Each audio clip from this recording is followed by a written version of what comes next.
Good morning, students. Let us start today's module on the topic some basic concepts of chemistry.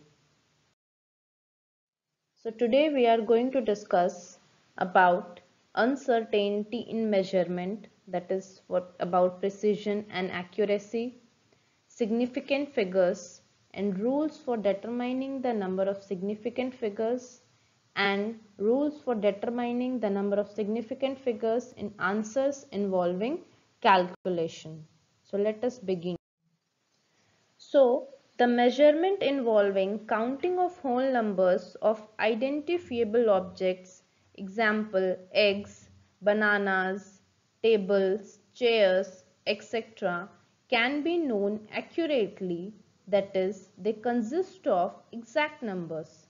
Similarly, defined quantities are also exact. For example, there are exactly 60 seconds in exactly 1 minute. But many scientific measurements involving some measuring devices cannot be known accurately. So the accuracy of any such measurements depend upon the accuracy of the measuring device used and the skill of its operator. So we can define precision refers to the closeness of various measurements for the same quantity. Or in other words, we can say that if the values of different measurements are close to each other and hence close to their average value, the measurement is said to be precise. And for about accuracy, accuracy is the agreement of a particular value to the true value of the result. In other words, if the average value of different measurements is close to the correct value, the measurement is said to be accurate. So let us take one example to get it clear. So for example, if the true value for a result is suppose 2.00 grams, 3 and a student A, 3 students have taken observations, and suppose student A takes 2 measurements and reports the result as 1.95 gram and 1.93 grams. So these values are precise as they are close to each other but are not accurate. Another student, student B, has taken observations and he reported 1.94 grams and 2.05 grams, and measurement taken by student B are neither precise nor accurate. The average, because why it's neither precise nor accurate, because the true value for a result is 2.00 gram and average it is coming 1.995 of student B. Now coming for student C, student C has taken the observation as 2.01 grams and 1.99 grams. So measurement by student C are both precise and accurate. Why? Because when we are taking the average of these two measurements, it is coming 2.000 grams. So it is totally agreeing with the true value for the result. So it is also precise as well as accurate. Accurate because it is totally matching with the true value, and precise because it is the two observations which student C has taken is very close to each other. So the measurement taken by student C are both precise as well as accurate. So let us discuss another example. Suppose the actual length of the room is 10.5 meters. So 4 different persons reported the result of their 5 measurements as follows. You can see the data over here. Four different persons A, B, C, D have taken the observations. Like first person has taken and its average is coming 10.5 meters. Second person B has taken average is coming 10.2, for C 10.5, and for D 10.8. So you can see over here the measurement by person A is both accurate and precise. Why?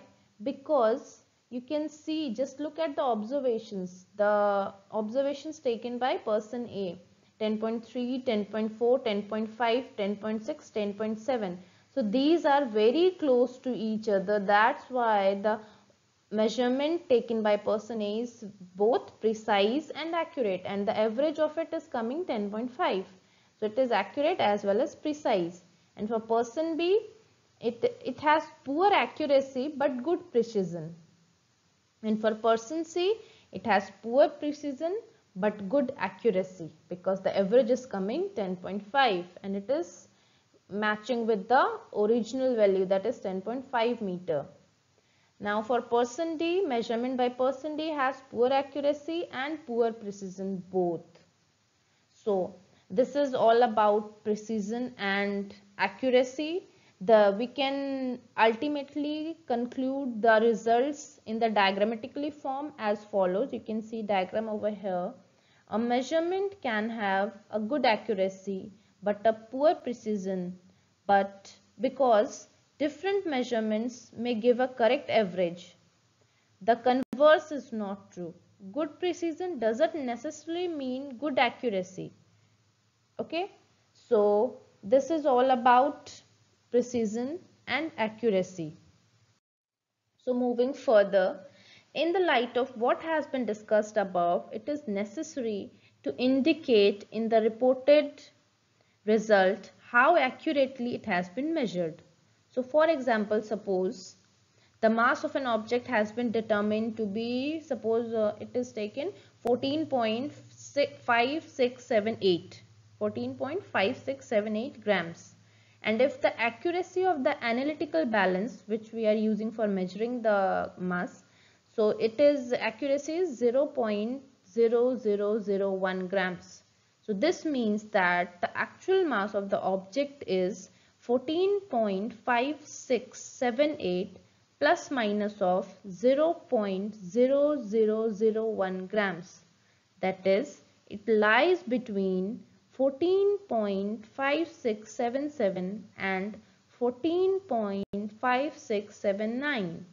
So thus, in the expressed mass, the first 5 digits are certain, but the last involves an uncertainty of plus minus 1 value.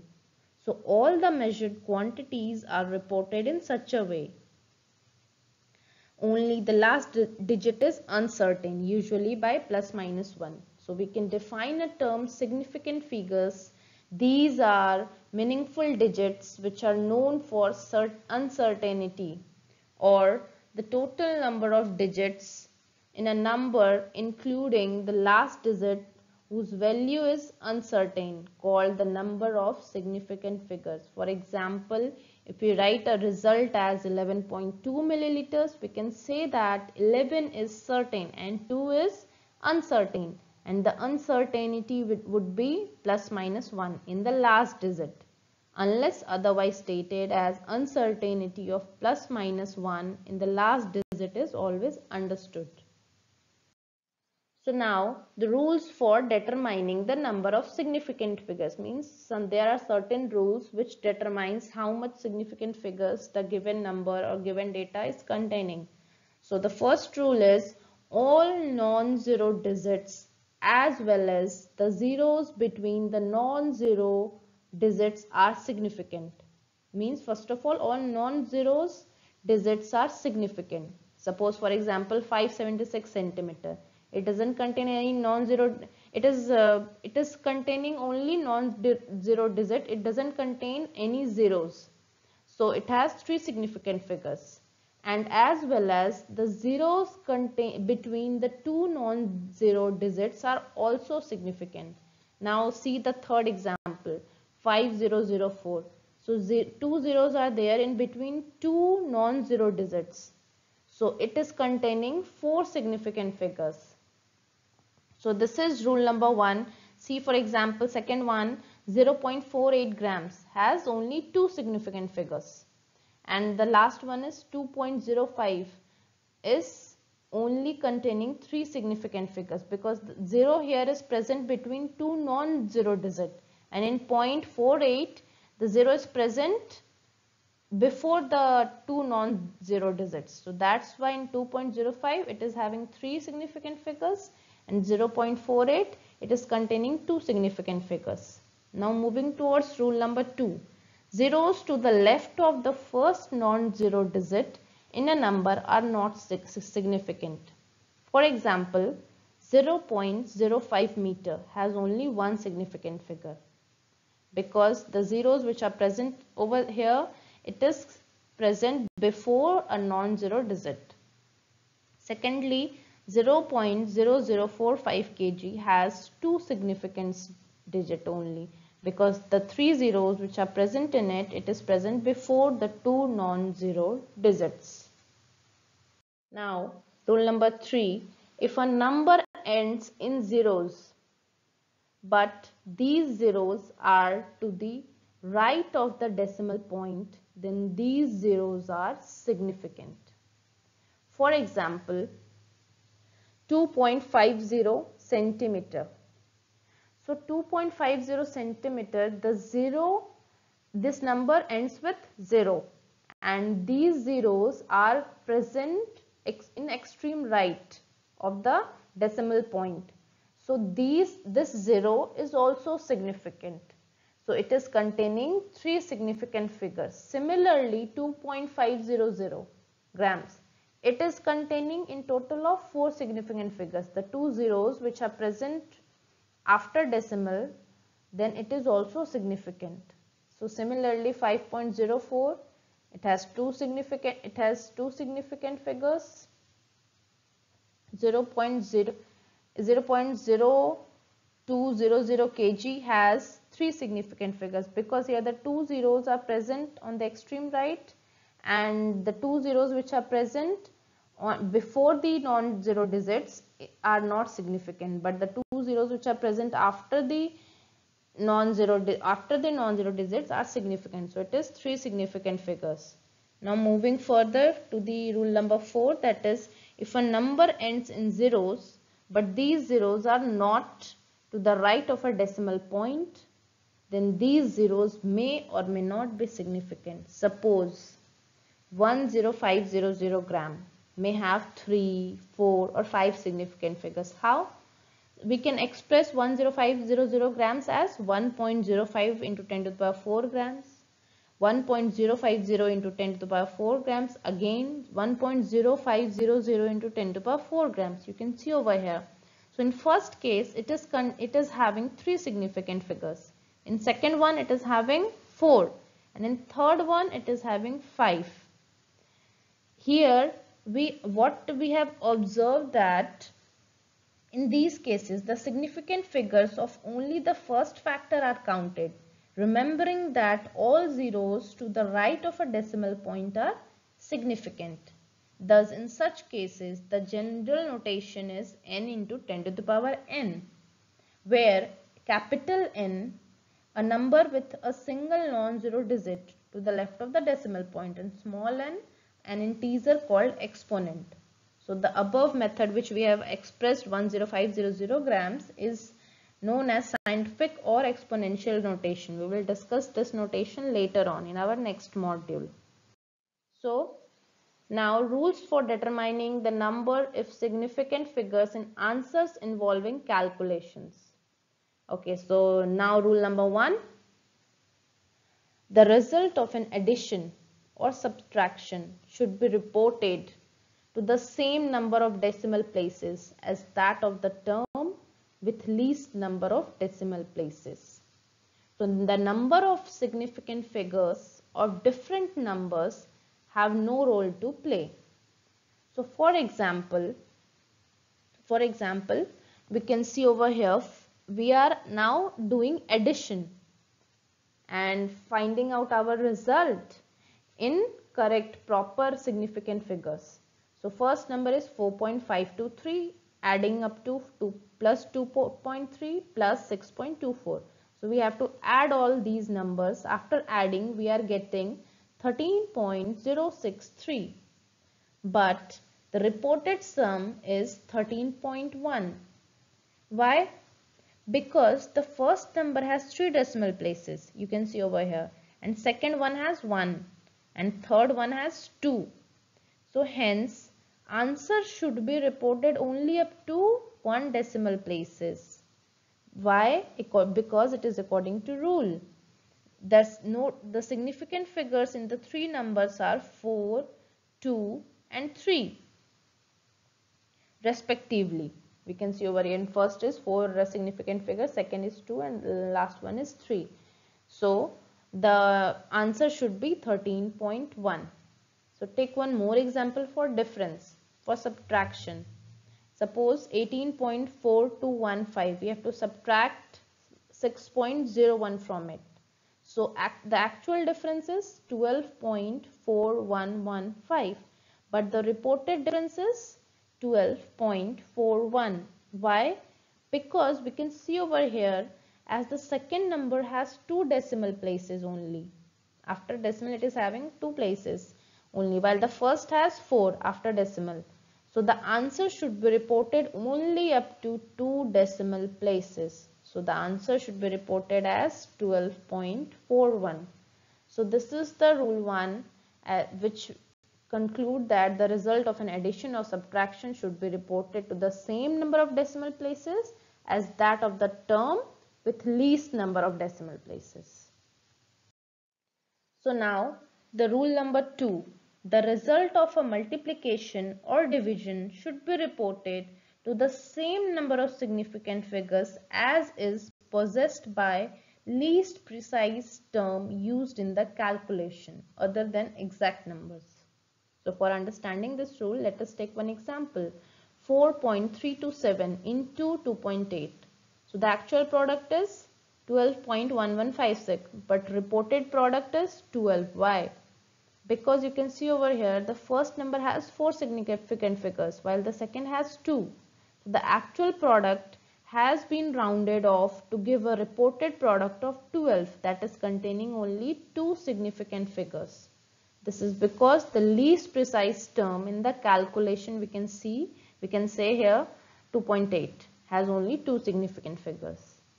So similarly, 0.46 divided by 15.734, when we are going to divide it, it is the actual quotient coming is 0.029236 and the reported quotient should be 0.029, that is containing only significant figures, because the least precise term in the calculation is 0.46, has only 2 significant figures only. So that's why we are reporting the quotient as 0.029 and it is containing how much significant figures? Only 2 significant figures.